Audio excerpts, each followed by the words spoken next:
بسم اللہ الرحمن الرحیم۔ السلام علیکم ناظرین، بات چل رہی ہے انقلاب کی۔ پاکستان میں انقلاب آنے والا ہے اور نظر یہی آتا ہے کہ عمران خان نے جو اس وقت پورے ملک کے اندر جو حالات پیدا کر دیے ہیں، موجودہ حکومت کے لیے ایک مشکل لمحہ ہے۔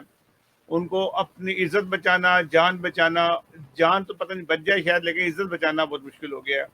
پاکستان ہو یا پاکستان سے باہر ہو، لوگ ان کو ہاتھوں ہاتھ لیتے ہیں اور ان کا وہ ناک میں دم کرتے ہیں کہ وہ منہ چھپاتے پھرتے ہیں۔ یہاں سے انگلینڈ جانے والی ٹیم بھی ذلیل و خوار ہوتی ہے، پاکستان میں پھرنے والے بھی جو لیڈران ہیں، جو حکومت کے ساتھ ہیں، وہ سڑکوں پہ باہر نہیں آ سکتے یا کہیں گھوم جا نہیں سکتے، چھپ کے جاتے ہیں، راتوں کے اندھیرے میں سفر کرتے ہیں، ان کے حالات خراب ہیں۔ نظر یہ آتا ہے کہ عمران خان کی جیسے آج کی تقریر تھی جو انہوں نے مردان میں کی، اس سے یہ نظر آتا ہے کہ عمران خان اب جو اسلام آباد میں لوگوں کو بلا رہے ہیں، وہ ایک انقلاب کی طرف قدم ہے اور وہ انقلاب لانا چاہتے ہیں۔ انقلاب ضرور آئے گا عمران خان کے ساتھ جو اسٹریٹ پاور ہے، اور وہ کسی حد تک بھی کچھ بھی اقدامات اٹھا سکتے ہیں۔ انہوں نے فوج سے تعلقات بنانے کی پوری کوشش کر رہے ہیں کہ فوج سے اچھے تعلقات ہو جائیں گے، اور ہونے بھی چاہیے پاکستان کی فوج کے ساتھ تعلقات۔ اور الزامات کا جو سلسلہ شروع ہوا تھا پہلے، وہ نہیں ہونا چاہیے۔ اب صورتحال یہ ہے کہ انقلاب تو لے کے آ جائیں گے، تبدیلی بھی آ جائے گی اور حکومت بھی شاید ان کو دوبارہ مل جائے، لیکن بات یہ ہے کہ ساتھی تو ان کے زیادہ تر وہی ہیں، کچھ تو چلے گئے لوٹے ان کے ساتھ، لیکن دوسرے لوگوں کو بھی اگر دیکھیں جو ان کے ساتھ ہیں، زیادہ تر لوگ وہ ہیں جو مذہب بیچتے ہیں، مذہب کے بیپاری ہیں۔ ابھی جو میں تقریریں سنتا رہا ہوں، ابھی جو ان کے جتنے جلسے میں آئے ہیں، دو چار لوگ تو ایسے ہیں صرف وہ مذہب کے علاوہ بات ہی نہیں کرتے۔ آپ اگر آپ مذہب، ایک یہ ناانصافی بھی ہوتی ہے، آپ تحریک انصاف ہے آپ کی، آپ پوری قوم کو لے کے ساتھ چل رہے ہیں۔ ایسا لگتا ہے کہ یہ صرف پارٹی جو سی ہے مسلمانوں کی ہے، اور وہ بھی کسی خاص ایک مسلمانوں کے فرقے کی پارٹی ہے جس کو یہ لانا چاہتے ہیں۔ یہ ایسے نہیں کام چلتا۔ اگر آپ نے پوری قوم کو لے کے چلنا ہے، آپ کو ہندو، عیسائی، سکھوں اور جو بھی پارسی، جو بھی مذہب وہاں پہ پاکستان میں موجود ہیں، لوگ جو مختلف فرقوں سے تعلق ہے، ان کو ساتھ لے کے چلیں اور سب کو اکٹھا ایز اے پاکستانی مذہب کر لے کے آئیں۔ یہ بھی جو نعرہ آپ لگاتے ہیں، پاکستان کا مطلب کیا ہے، لا الہ الا اللہ، یہ کوئی نعرہ نہیں تھا پاکستان بننے کے وقت۔ آپ اٹھا کے دیکھ لیجئے، یہ جماعت اسلامی نے نعرہ بعد میں لگایا تھا، کیونکہ یہ لوگ وہ تھے جو پاکستان بنانے کے مخالف تھے۔ یہ ملا جتنے بھی ہیں اور جتنی بھی مذہبی پارٹی ہیں، یہ تمام کی تمام پاکستان بنانے کے خلاف تھی۔ صرف ایک پارٹی، مذہبی پارٹی پاکستان بننے میں ساتھ تھی، قائد اعظم کی، اس کا نام تھا جماعت احمدیہ۔ آپ ہسٹری اٹھائیں، اس میں دیکھیں۔ یہ جب پاکستان بن گیا تو ان کے پاس کوئی اور نعرہ نہیں تھا، تو 53 کے بعد انہوں نے یہ نعرہ لگانا شروع کیا، اور وہی نعرہ آپ بھی لے کے چل رہے ہیں، ان ملاؤں کو لے کے گئے، اور آپ نے ہر جگہ پہ ملاؤں کو بھرتی کر لیا۔ آپ جب ملا کو بھرتی کر لیں گے، مذہب بیچنے والوں کو کر لیں گے، تو آپ انقلاب کیا لے کے آئیں گے؟ اس میں مزید اور کیا کچھ لے کے آ سکتے ہیں؟ بجائے کہ آپ کے نعرہ لگانے والے ایک علی محمد ہے جو سب سے زیادہ آپ کے شعر ہے، جوان اور مجاہد سے کہتے ہیں، وہ آتے ہی ختم نبوت کی بات کرتا ہے اور کہتا ہے جی میں نے کمر توڑ دی، لیکن ہم لوگوں نے قادیانیوں کی یہ کر دی۔ مجھے یہ سمجھ نہیں آتا، آپ ایسے شخص کو باہر لے کے آتے ہیں جو آتے ہی پاکستان میں انتشار پیدا کرتا ہے۔ پی ٹی آئی میں ابھی بھی، پاکستان ہو یا پاکستان سے باہر ہو، جماعت احمدیہ کے لوگ ابھی بھی آپ کا ساتھ دے رہے ہیں اور آپ کی مدد کر رہے ہیں۔ وہ اس لیے کر رہے ہیں کہ عمران خان ان کی نسبت بہتر آدمی نظر آتا ہے، کم از کم اس میں کرپشن کا اس پہ الزام نہیں ہے۔ باقیوں پہ ہے، عمران خان کی پارٹی کے باقی لوگ دو نمبری کرتے ہیں، لیکن عمران خان کے اندر کم از کم ذاتی طور پہ دو نمبری نہیں ہے۔ یہی وجوہات ہے کہ وہ دوسرے کی نسبت، ایک ڈاکو کی نسبت تھوڑا بے عقل آدمی کو ساتھ دینا وہ بھی بہتر ہے۔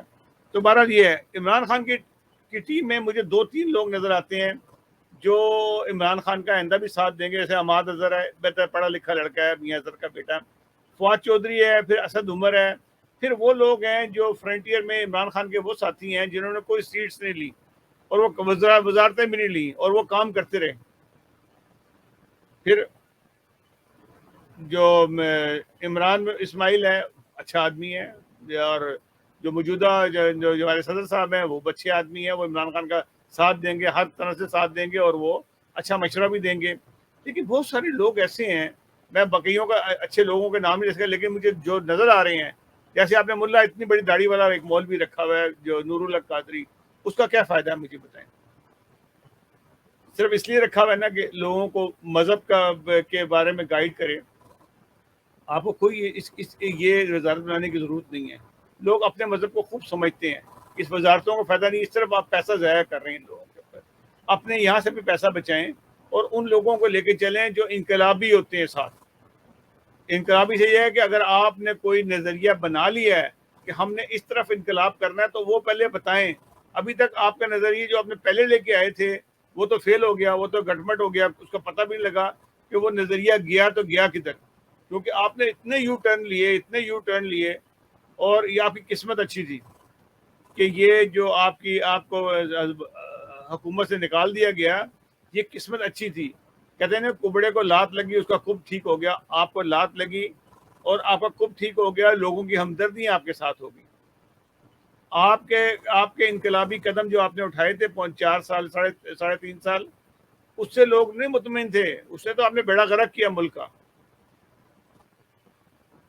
صرف اور صرف آپ کو ایک ہمدردی کا ووٹ مل رہا ہے, اور وہ ہمدردی کا ووٹ جو سا ہے شاید آپ کو آئندہ بھی ملتا رہے. ابھی جو حالات ہیں آپ کو اپنی ٹیم اب یہ وقت آپ کے لیے نازک ہے, کیونکہ لوگ آپ کی طرف راغب ہو چکے ہیں, اس میں کوئی شک نہیں. پاکستان میں نہیں, پاکستان سے باہر بھی دنیا جو سین ہے, جو اگر آپ کے کی تعداد یا 70% تھی, تو آپ 85 اور 90 کو ٹچ کر رہی ہے. لوگ آپ کی طرف ہو چکے ہیں, آپ کو ووٹ دینا چاہتے ہیں, لیکن بدقسمتی سے اس حکومت نے جو اوورسیز پاکستانیوں کا ووٹ ختم کر دیا ہے. لیکن وہ کام کریں گے. پاکستان میں تبدیلی جو سی ہے وہ بہت بڑے پیمانے پہ آئی ہے. پیپلز پارٹی تقریباً جو سی ہے پنجاب میں اگر دیکھا جائے تو وہ پی ٹی اے میں شامل ہو چکی ہے, اور چند لوگ تو ہوں گے جو ہوں گے, جیسے راجہ ریاض جیسا شامل ہو گئے تو وہ اس کے ساتھ بھی اس کے گھر والے ہوں گے. لیکن حالات جو ہے پاکستان میں آپ کی فیور میں جا رہی ہیں. ابھی یہ وقت جو ان سے آپ کو سوچنے کا ہے کہ میں نے, لوگ تو آ جائیں گے ووٹ بھی دے دیں گے, آپ نے کرنا کیا ہے. آپ کے پاس ایک بھی اکانومسٹ نہیں ہے. آپ کی پوری ٹیم کے اندر آپ نے سب ادھر ادھر کے مانگے تانگے کے لوگ لا کے اپنی اکانومی کو چلانے کی کوشش کر دی, انہوں نے مزید بیڑا غرق کر دیا. نون لیگ کے پاس کوئی اکانومسٹ نہیں ہے. اسحاق ڈار جو گیم جماتا رہا اس سے بربادی ہوتی رہی ہے. یہ نفتہ اسماعیل صاحب جو ان سے ہیں, یہ جو بیڑا غرق کر رہے ہیں, یہ تو اب آپ کو قیامت تک یاد رہے گا جو کہ یہ کر کے جائیں گے. تو بات یہ ہے کہ آپ کے آگے مذہب آ جاتا ہے. سب سے بڑی بات یہ ہے مذہب آ جاتا ہے, اور پھر آپ نے مذہب کے نام پہ تو ووٹ لینا ہے. جب مذہب کے نام پہ ووٹ لینا ہے تو بھلا کتنا بھی قابل آدمی کیوں نہ ہو, پاکستانی ہو, آپ نے مذہب پہ کمپرومائز نہیں کرنا. اور آپ نے کہنا نہ یہاں تو ہمارا جو ایمان ہے بھشت ہو جائے گا اور ہم پلیت ہو جائیں گے بالکل. تو پھر ایسے حالات میں تو یہی حالات رہیں گے. آپ انقلاب جتنا مرضی لے آئیں, جتنا اپنی اکنامک صورتحال بہتر نہیں کریں گے, آپ کے پاس صحیح کاؤنٹ کرنے والا آدمی نہیں ہوگا. اور چور دروازہ, کیونکہ جو بھی آدمی آپ باہر سے کسی کو بھی لے کے, آپ کسی ایم ڈی کو نہ لائیں, کسی گورے کو لے کے آ جائیں, کسی ایسے کو لے کے, لیکن وہ آئے گا تو انڈیپینڈنٹ اپنی اکانومی وہ اس کو معیشت کو ٹھیک کرے گا.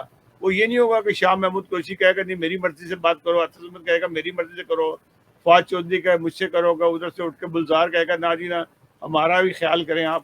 تو وہ خیال کرنے والا ہوگا تو پھر معیشت آپ کی ایسی برباد رہے گی, کیونکہ ہمارے ملک میں حالات یہی ہیں. اور لوگ اپنی مرضی سے جو سے ہے وہ کام کرواتے ہیں لوگوں سے. اگر کوئی ایکسپرٹ آ جائے گا تو اسے کام کرنے, اگر آپ اس طرح سے کام کرائیں گے تو معاشی حالات کبھی ٹھیک نہیں ہوں گے پاکستان کے, اور یہی رولا رہے گا, اور اس طرح سے ہی بھیک منگا زندگی گزرے گی. میں نے پچھلے پروگرام میں یہ کہا تھا کہ اللہ نہ کرے کہ پاکستان بینکرپسی کی طرف جائے. اگر پاکستان بینکرپٹ ہو گیا تو پاکستان کے حالات بہت برے ہو جائیں گے, کنٹرول سے باہر ہو جائیں گے. حالات ابھی بھی جو ان سے ہیں, لوگ سرمایہ دار اپنا پیسہ نکال رہے ہیں, اور زیادہ تر لوگوں نے نکال لیا, اور آپ کے پاس روزانہ ایوری ڈے آپ $1-2 جو ان سے ہے وہ ڈالر کی قیمت بڑھتی ہے, جو پاکستان کے خزانے پہ اتنا زیادہ بوجھ ہے کہ جس کی کوئی انتہا نہیں. میں ابھی انہوں نے موجودہ حکومت نے ایک اور بیوقوفی کی ہے, بہت بڑی بیوقوفی یہ کی ہے کہ اوورسیز پاکستانی جو پاکستان کی ریڑھ کی ہڈی کے طور پہ ہیں, جو پاکستان میں سرمایہ بھیجتے ہیں، اور زیادہ عمران خان کی حکومت میں یہ فائدہ ہوا، لوگوں نے زیادہ سے زیادہ سرمایہ بھیجا. اگر آج وہ سرمایہ بھیجنا بند کر دیں اور جس طرح سے یہ حرکت کر رہے ہیں، ایک مہینہ ہی بند کر دیں، تو پاکستان کے حالات بہت خراب ہو جائے گے. لیکن میں کبھی یہ نہیں کہوں گا کہ آپ پاکستان پیسہ نہ بھیجیں. پاکستان کو بچانا ہم لوگوں کا ضروری ہے، بھلے وہاں شہباز شریف بیٹھا ہو یا عمران بیٹھا ہو یا فوج بیٹھی ہو، ہم نے پاکستان کو ہر صورت میں بچانا ہے.